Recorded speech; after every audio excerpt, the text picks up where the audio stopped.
안녕하세요. 나합격 전기기능사 저자 남대성입니다. 본 영상은 나합격 전기기능사 이론팩 및 기출팩을 구입하신 수험생들을 위한 참고 영상임을 알려드립니다. 5번 키르호프의 법칙이 되겠습니다. 키르호프 법칙은 제1법칙 전류법칙과 제2법칙 전압법칙으로 구분되어 있습니다. 제1법칙 전류법칙 같은 경우는 저자 어드바이스에 나와 있는 것처럼 1법칙은 병렬 회로를 이해하는 데 중요한 법칙이라고 제가 적어놨고요. 2법칙은 전압법칙, 직렬 회로의 특성을 이해하는 데 중요한 법칙이라고 적어놨습니다. 제1법칙 전류법칙은 어떤 임의의 한 점을 기준으로 들어오는 전류, 즉 유입되는 전류와 나가는 전류, 유출되는 전류의 대수합은 같다.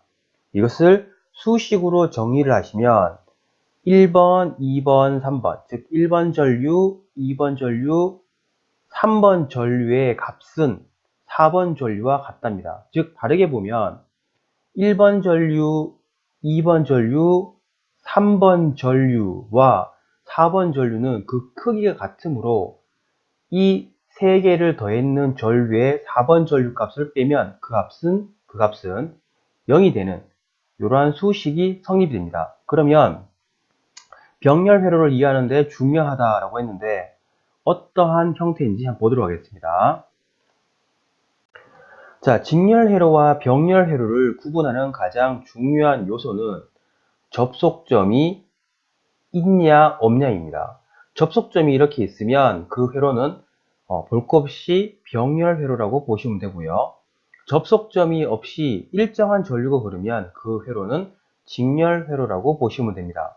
자, 병렬 회로의 특성을 보시면 유입되는 전류, 즉 전체 전류를 전체 전류 I 값이라 보면 이 전류 값은 각각의 저항 R1 저항과 R2 저항에 분배가 됩니다. 즉 I1, I2로 분배가 되고 다시 한번 적어보면 I1 전류값은 저항은 R1이고 병렬은 전압이 일정이기 때문에 V. 다시 한번 적어보면 R2분의 V. 다시 한번 적어보면 전압 V로 묶어내시면 R1분의 1 더하기 R2분의 1. 이런 식으로 수식이 전개됩니다.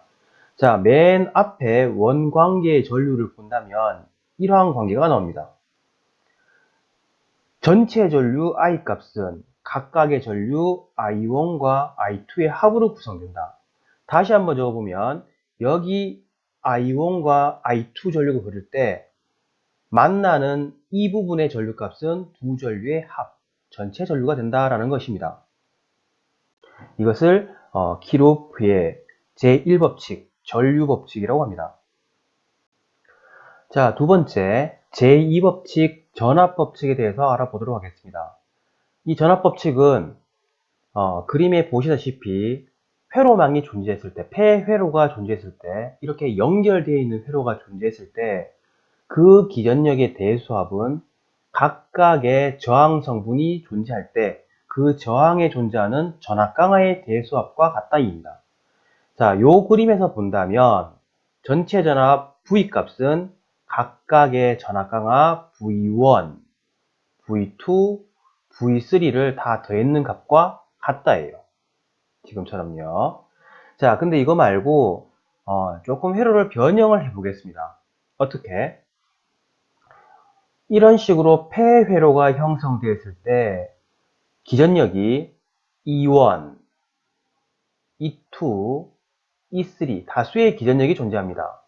이 기전력의 대수합은 각각의 V1의 전압 강화 E1, R1의 전압 강화 E1, R2의 전압 강화 E2, 그리고 R3 전압 강화 E3의 대수합과 같다입니다. 자, 제가 이 회로를 예시로 드렸던 이유는 실제 문제에 출제되는 예문이라 보시면 됩니다. 자, 다시 전류의 방향을 이쪽 방향으로 봤을 때 각각의 기전력의 방향을 보시는데 여기를 기준값으로 봅니다. 그러면 플러스, 마이너스, 여기도 플러스, 마이너스. 두 개, E1, E2는 같은 방향이죠. 근데 E1하고 E3는 방향이 마이너스, 플러스로 반대 방향입니다. 즉, 방향이 반대임을 표시하기 위해서 이렇게 마이너스를 붙인다라고 보시면 되고, 각각의 전압 강화, 즉 회로에서 보시다시피 전류는 여기 R1, R2, R3에 항상 I라는 전류가 흐릅니다. 즉 직렬 회로의 특성이라고 보시면 되겠죠. I 곱하기 R1, I 곱하기 R2, I 곱하기 R3에 직렬 회로에서 전류는 일정하기 때문에 전류 I로 묶어내시면 R1 더하기 R2 더하기 R3 이러한 결과식으로 존재하게 됩니다. 이것을 키로프의 제2법칙, 전압 법칙이라고 합니다. 자, 여섯 번째, 전지의 접속이 되겠습니다. 전지의 직렬 접속부터 보도록 할게요. 자, 직렬이라는 문구가 있습니다. 직렬. 직렬의 특성은 전류가 일정하고 전압이 분배되는 특성을 가지고 있습니다. 자, 이걸 꼭 기억을 하시고요. 하나씩 보도록 하겠습니다. 전지는 특성적으로 전류를 흐를 수 있도록 하는 기전력과, 즉 여기 보시면 E1, E2, E3라는 기전력과 각각 건전지 내에 존재하는 내부 저항값으로 구분되어 있습니다. 즉, 요게 하나고요. 건전지 하나, 이게 건전지 하나, 요게 건전지 하나. 건전지가 총 몇 개입니까? 3개가 되겠죠? 즉, 개수가 몇 개? 3개가 되겠습니다. 3개. 자, 그럼 하나씩 보도록 하겠습니다. 지금 제가 E0, 그 다음에 R0, 그 다음에 I라고 3가지의 문자를 적었는데요. E0는 여기에 존재하는 전체 합성 기전력을 의미합니다. 건전지가 몇 개 있습니까? 하나, 둘, 세 개. 3개 존재하죠? 즉, 개수를 n이라고 썼을 때 n 곱하기 건전지 하나의 값을 적용시켜 주시면 됩니다. 근데 여기서는 이제 다 똑같은 건전지이기 때문에 그냥 2라고 적어도 무방하겠죠. 자, 그 다음에 내부 저항값을 보시면 각각의 기전력에 내부 저항이 존재합니다. 이 의미는 뭐냐면 예를 들어서 각 건전지가 10V짜리다. 근데 실제 전압을 측정하는 장비로 측정을 했을 때 10V가 안 나옵니다. 왜 그러냐? 내부에 존재하는 이 값, 내부 저항 때문에 그렇습니다. 내부 저항도 건전지의 개수하고 같은 n개가 존재하겠죠. 그리고 하나의 저항, R1이라고 하셔도 되는데 여기서 저는 똑같은 값이기 때문에 R이라고 쓰겠습니다. 자, 그러면 이 회로에 흐르는 전체 전류값은, 전류는 ohm의 법칙을 기준으로 봤을 때 저항분의 전압이라고 쓸 수 있습니다. 이 전류를 흐르게 하는 기전력 값은 E1, E2, E3 이게 얼마? 개수에다가 하나의 값을 곱했는 값이에요. 즉 개수에다가 하나의 값을 곱했는 값이고, 그 다음 저항 성분은 두 가지가 있습니다. 첫 번째는 각 기전력의 내부 저항 R1, R2, R3와 그 다음에 부하 저항 라지 R이 있습니다. 그러면 내부 저항은 개수에다가 하나의 저항을 곱했는 값이고, 그 다음에 직렬 연결이기 때문에 더하기입니다. 외부 저항은 라지 R로 존재합니다. 하여 이 건전지 직렬 접속 때 전체 유도 기전력은 개수에다가 하나의 기전력을 곱하는 거, 내부 저항은 개수에다가 하나의 내부 저항을 곱하는 거, 전체 전류값은 전체 합성 저항분의 전체 유도 기전력을 유기 기전력 값을 적용을 시켜주시면 되겠습니다. 자, 보시면 이제 1번 건전지의 합성 기전력, 2번 내부 합성 저항, 3번 전체 전류값. 중요도로 따지면 한 별 하나 정도라고 보시면 되는데 옴의 법칙을 잘 숙지를 하신 분들은 건전지의 특성만 여기 추가를 하시면 큰 무리 없이 숙지가 가능한 시기라고 보기 때문에 숙지는 쉬울 것 같습니다. 자, 방금 했는 건전지의 직렬 접속을 이용해서 개념 잡기 문제를 한번 보도록 하겠습니다. 조건이 기전력이 1.5V, 즉 이 값이 존재하고요. 내부 저항이 0.2, 내부 저항이 존재하고요. 건전지 5개, N이 몇 개? 5개라고 되어 있습니다. 자, 그리고 직렬로 접속해서 단락시켰다. 단락시켰을 때, 자, 예를 들어서 그림을 그려보면 내부 저항이 있고 건전지가 있습니다. 요게 몇 개가 있냐? 2개, 쭉 가서 곱하기 5개가 있습니다. 여기에 앞서 그림에는 부하가 달려 있었는데요. 지금 여기서 단락을 시켰다라고 합니다. 단락을 시켰을 때 어떤 형태가 되느냐? 그냥 이런 식으로 선을 부하 사이에 연결했습니다. 그러면 전류값은 저항이 없는 곳으로 흘러가려는 특성이 있기 때문에 부하 쪽으로는 흘러가지 않고 몽땅 다 어디로? 여기로 흘러간다 보시면 돼요. 즉 단락된 쪽으로 전류가 흐릅니다. 하여 이 문제에서는 뭐가 없느냐? 부하 저항이 존재하지 않습니다. 해서 식을 보시면 여기 보시는 것처럼 내부 저항 플러스 부하 저항이 있는데 부하 저항은 존재하지 않습니다. 그래서 개수가 몇 개? 5개. 내부 저항은 0.2. 개수 5개. 기전력이 1.5. 계산하시면 7.5A가 나옵니다. 두 번째, 전지의 병렬 접속입니다. 자, 전지의 병렬 접속은 우리가 앞서 배웠는 병렬 회로의 특성을 기억을 하시면 이해하기가 쉽습니다. 병렬 회로에서 특성이 어떤 거 있냐? 전압은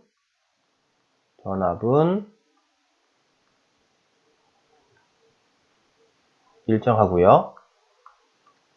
전류는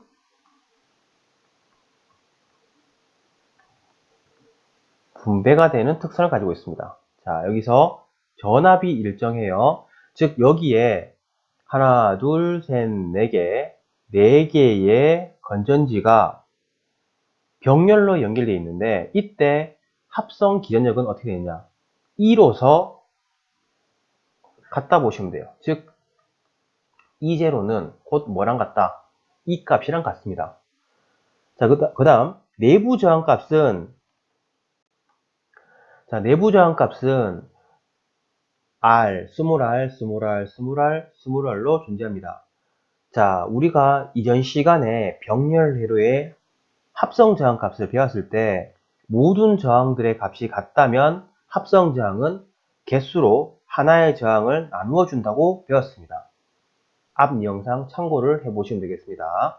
개수를 만약에 n이라고 한다면 하나의 저항이 20R이 되겠죠. 내부 저항은 이렇게 구합니다. 자, 그 다음 세 번째, 여기 흐르는 전류 값은 어떻게 구하느냐? 자, 내부 저항이 요거죠. 내부 저항. 그 다음에 부하 저항이 라지 R입니다.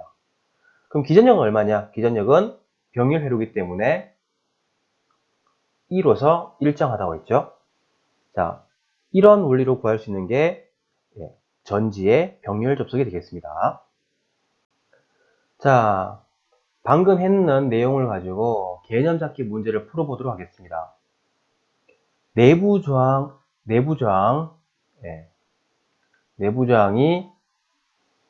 0.1옴 건전지 10개를 병렬로 설치했다고 합니다. 전체 내부 저항 값은 얼마가 되느냐? 전지의 내부 저항을 구할 때 병렬 회로이기 때문에 그 크기가 모두 다 같다고 하는 가정하에서 개수로 하나의 저항을 나누어 주시면 됩니다. 개수로 하나의 저항을 나누어 주시면 됩니다. 그래서 10분의 0.1 하셔서 0.01옴이 전체 내부 저항의 값이 됩니다. 밑에 보시면 건전지의 직렬 접속과 병렬 접속을 구분을 했는데요. 이 중에서 직렬 접속은 시험에 특히나 잘 나옵니다. 하여 요 직렬 접속만큼은 꼭 암기를 부탁드리겠습니다. 자, 7번 전류와 전압 그리고 저항의 측정 파트가 되겠습니다. 저항의 측정, 휘스톤 브릿지는 PR은 QX가 성립하므로 검육의 G는 전류가 흐르지 않음을 이용하여 미지 저항 X를 측정하는 데 이용된다. 즉 PR은 QX를 브릿지 평형이라 하며 C점의 전위와 D점의 점위가 같음을 의미한다. 쉽게 이러한 회로를 우리는 브릿지 회로로 가는데요. 브릿지 회로가 나왔을 때 서로 마주보는 저항의 값을 곱합니다.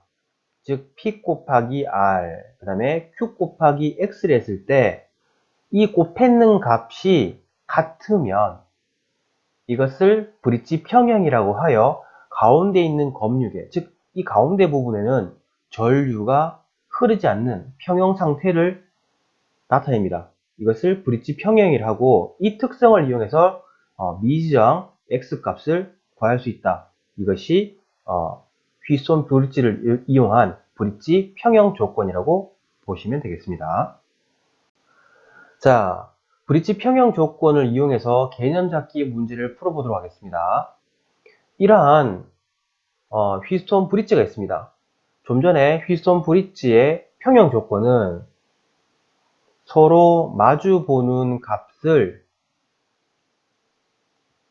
곱하였을 때 그 값이 같으면 가운데 검유계에는 전류가 흐르지 않는다. 이 특성을 이용해서 구해봐라 하는 게 뭐냐면 미지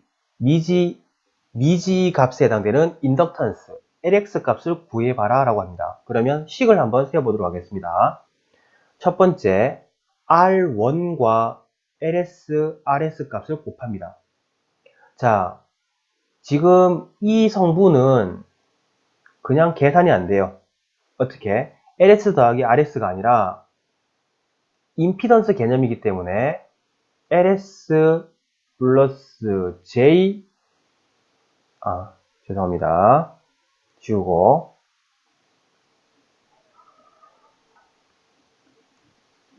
임피던스 개념이기 때문에 저항 성분이 항상 기준값으로 앞으로 와요. RS 플러스 J 오메가 LS 이렇게 적어요. 그리고 여기 있는 값도 임피던스 개념이기 때문에 저항 합성하듯이 두 개를 더해 주시는 것이 아니라 기준값인 저항 RX 플러스 J 오메가 LX가 됩니다.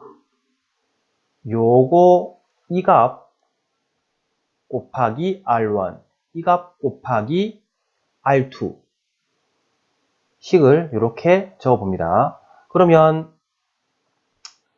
R1 곱하기 RS, R1 곱하기 J 오메가 S, 그 다음에 R2 곱하기 RX, R2 곱하기 J, 여기 오메가가 빠졌습니다. 오메가 LX. 식을 정리를 하시면 R1 곱하기 RS, J 오메가 LS 곱하기 R1, 그 다음에 R2 곱하기 RX, 이것도 빠졌네요. 오메가 J 오메가 LX 곱하기 R2 식 정리를 할 수 있습니다. 자, 여기서 실수는 실수 R1하고 RS 실수는 실수끼리 비교를 합니다. 그러면 R1 곱하기 RS는 R2 곱하기 RX가 되고요. 허수 부분은 허수끼리 계산을 합니다. 왜 허수라고 하느냐면 J가 있기 때문에 그래요. J는 수학적으로 썼을 때 루트 마이너스 1, 정기적으로 썼을 때 J는 크기는 1이고 각도가 90도인 성분을 우리는 J라 하며 이 J는 교류에서 방향관계를 증명하는 중요한 관계가 됩니다. J가 있다고 한다는 것은 이것은 교류구나 라고 생각을 하시면 틀리지 않을 거예요. 자, 여기서 허수는 허수끼리 가져왔을 때 또 지금 J 오메가 비교하는 비례식이니까 떼도 괜찮겠죠? 떼버리고 LS 곱하기 R1, LX 곱하기 R2만 비교해 봅니다. 여기서 구해보자는 게 뭐냐? LX가 되겠죠? 그러면 R2를 이렇게 이항시키면 밑으로 가서 R2분의 R1 곱하기 LS라는 성분을 얻을 수가 있습니다. 실제 기능사 시험에서는 이 두 가지 성분을 한꺼번에 묻는 문제도 있기 때문에 해석하는 게 어려움이 있다면 차라리 외우시는 것도 괜찮은 방법 같습니다. 자, 두 번째, 전압의 측정입니다. 보시면 제가 별 2개라고 적어놨습니다. 2-1의 배울기 RM. 자, 이 RM이 무엇인지 보도록 할게요. 전압계의 측정 범위를 확대하기 위하여 직렬로 연결한 큰 저항이라고 되어 있습니다. 자, 이거는 일단 공식은 암기하는 게 맞는데요. 의미를 한번 보도록 하겠습니다. 예를 들어서 이 전압계가 측정할 수 있는 전압이 100V라고 합니다. 이 전압계가 측정할 수 있는 전압이 100V다. 근데 인가된 전압이 1000V예요. 100V를 측정할 수 있는 전압계인데 인가된 전압이 1000V다. 측정이 불가능하겠죠. 즉, 이 전압계가 타버릴 거예요. 근데 내가 이걸 가지고 측정을 하고 싶어. 그러면 어떻게 하느냐? 직렬로 저항을 설치를 하면 되는데 이 저항의 명칭을 우리가 배율기 저항이라 하며 얼마짜리 저항을 설치를 해야만 100V로 1000V를 측정할 수 있는가? 배율기의 의미가 되겠습니다. 그때 배율기 저항 Rn 값은 M이 배율입니다. 배율. 그러면 지금 인가 전압이 1000V, 그 다음에 측정 가능한 전압계의 전압이 100V로 한다면 몇 배 차이 나죠? 10배죠. 그리고 배율이 10이 됩니다. 10-1에 RV 값은 전압계 저항 값이 됩니다. RV는 전압계 저항. 그러면 지금 100V로 1000V를 측정하기 위해서는 이 전압계 저항의 9배에 해당되는 저항을 직렬로 설치하면 측정이 가능하다는 말이 되겠습니다. 자, 배율기 저항은 이렇게 구하고요. 한 번씩 배율은 얼마입니까? 라고 물어보는 경우도 있습니다. 배율. 그러면 마이너스 1은 이항시키면 플러스 1이 될 것이고 RV 값 이항시키면 분모로 가서 RV 해서 결과 배율은 1 플러스 스몰 RV분의 라지 RM. 배율도 한 번씩 문제에 물어보니까 같이 기억을 해두시면 좋을 것 같습니다. 만약에 나는 이 두 개가 헷갈려 하시면 배율기 저항은 무조건 암기하시고요. 이 부분은 조금 생략하셔도 됩니다. 이 배율기 저항이 특히 시험이 잘 나오기 때문에 반드시 숙지를 해 두시기 바랍니다. 자, 개념 찾기 문제를 보도록 하겠습니다. 100V의 전압계가 있다고 합니다. 100V의 전압계가 있다.